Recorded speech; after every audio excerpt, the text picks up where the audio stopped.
সবাই তো আমরা চাই স্বচ্ছতা এবং জবাবদিহিতা। এতদিন অনেকটা ভুল ত্রুটি বা অনিয়ম যাই হোক, এটা যেন আর অনিয়ম না হয়, এটাকে যেন একটা সুন্দর লাইনে নিয়ে আসা। আমার মনে হয় একটা বিষয় সবাই পরিষ্কার হওয়া উচিত।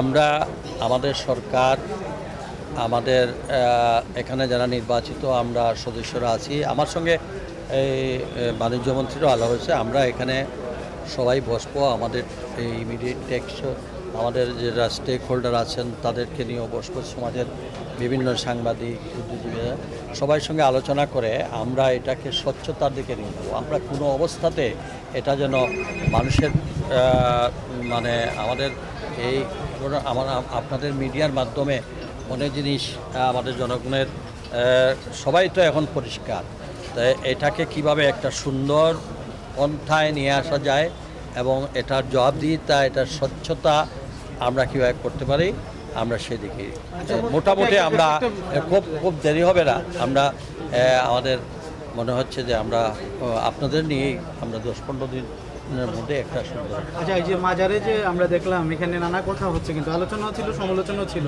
বিশেষ করে যে অভিযানগুলো ছিল এবং ভোট করে যে মাজার কর্তৃপক্ষ যারা মাজারে খাদেম তাদেরকে না জানানো হয়েছে, এই বিষয়ে কিন্তু নানা ধরনের সমালোচনা হয়েছে। আপনি আসলে কীভাবে দেখেন, যেহেতু একটা ঐতিহ্যবাহী 700 বছর ধরে রীতিটা চলছিল, হঠাৎ করে সিলগালা করা, এটা আপনার কাছে আসলে আপনার মূল্যায়নটা কি? না, শুনেন, কোনো জিনিস তাড়াহুড়া ভালো না, 1 নম্বর। 2 নম্বর হচ্ছে যে আমাদের এখন এমন স্বাধীন যে স্বাধীনতার মানে ব্যাখ্যা আমি দিতে পারি।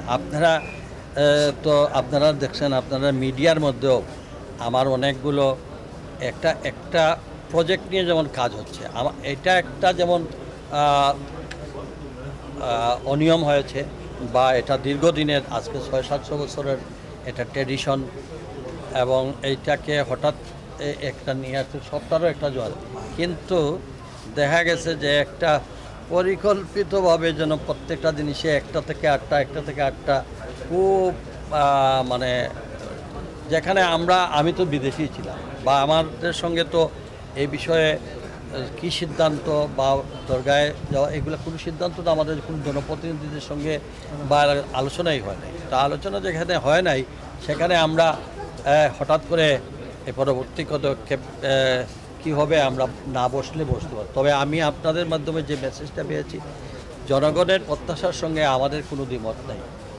আর সিলেটবাসীর তথা সিলেটবাসীর সেই ইচ্ছা অনুযায়ী আমার তো সবাই তো আমরা চাই স্বচ্ছতা এবং জবাবদিহিতা। এতদিন অনেকটা ভুল ত্রুটি বা অনিয়ম যাই হোক, এটা যেন আর অনিয়ম না হয়, এটাকে যেন একটা সুন্দর লাইনে নিয়ে আসা।